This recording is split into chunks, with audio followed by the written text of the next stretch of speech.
ಈ ಸಲ ನಡೆದ ಕೇರಳ ವಿಧಾನಸಭಾ ಚುನಾವಣೆಯಲ್ಲಿ ಭಾರೀ ಪೈಪೋಟಿ ನಡೆದು ಕೇರಳ ಬಿಜೆಪಿ ರಾಜ್ಯಾಧ್ಯಕ್ಷ ಕೆ ಸುರೇಂದ್ರನ್ ವಿರುದ್ಧ ಗೆಲುವನ್ನು ಪಡೆದ ಮಂಜೇಶ್ವರ ಯುಡಿಎಫ್ ಅಭ್ಯರ್ಥಿ ಹಾಗೂ ಅಚ್ಚ ಕನ್ನಡಿಗರಾಗಿರುವ ಮಾತ್ರವಲ್ಲದೆ ಕನ್ನಡ ಪದವೀಧರನಾಗಿ ಮೊದಲಾಗಿ ಕೇರಳ ವಿಧಾನಸಭೆಗೆ ಎಂಟ್ರಿಯಾಗಿರುವ ಎಕೆಎಂ ಅಶ್ರಫ್ ಅವರು ಶಾಸಕರಾಗಿ ಇಂದು ಪ್ರಮಾಣ ವಚನ ಸ್ವೀಕರಿಸಿದರು. ಕೇರಳದ 15ನೇ ವಿಧಾನಸಭೆಯಲ್ಲಿ ಕನ್ನಡ ಭಾಷೆಯಲ್ಲಿ ಅಲ್ಲಾವಿನ ನಾಮದೊಂದಿಗೆ ಪ್ರಮಾಣ ವಚನ ಗೈದು ಶಾಸಕ ಪದವಿಯನ್ನು ಪಡೆದುಕೊಂಡಿದ್ದಾರೆ.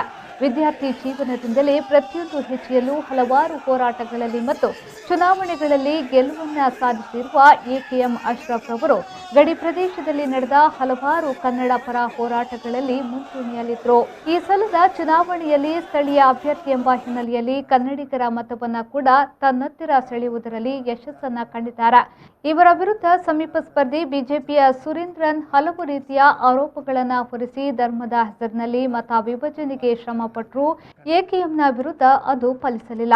ಕೇಂದ್ರ ಹಾಗೂ ಕರ್ನಾಟಕದ ಉನ್ನತ ಮಟ್ಟದ ಬಿಜೆಪಿಯ ಮಂತ್ರಿಗಳು, ಶಾಸಕರುಗಳು ಹಾಗೂ ನೇತಾರರು ಅದೆಷ್ಟು ಹರಸಾಹಸ ಪಟ್ಟರು ಬಿಜೆಪಿಗೆ ಖಾತೆಯನ್ನ ತೆರೆಯಲು ಸಾಧ್ಯವಾಗಿರಲಿಲ್ಲ.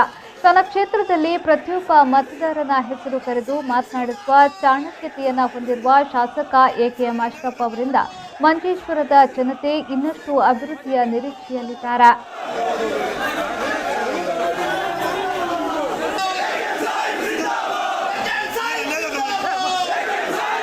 ರೆಹಮಾನ್ ಉದ್ಯಾವರ, ವಿ4 ನ್ಯೂಸ್, ಮಂಜೇಶ್ವರ.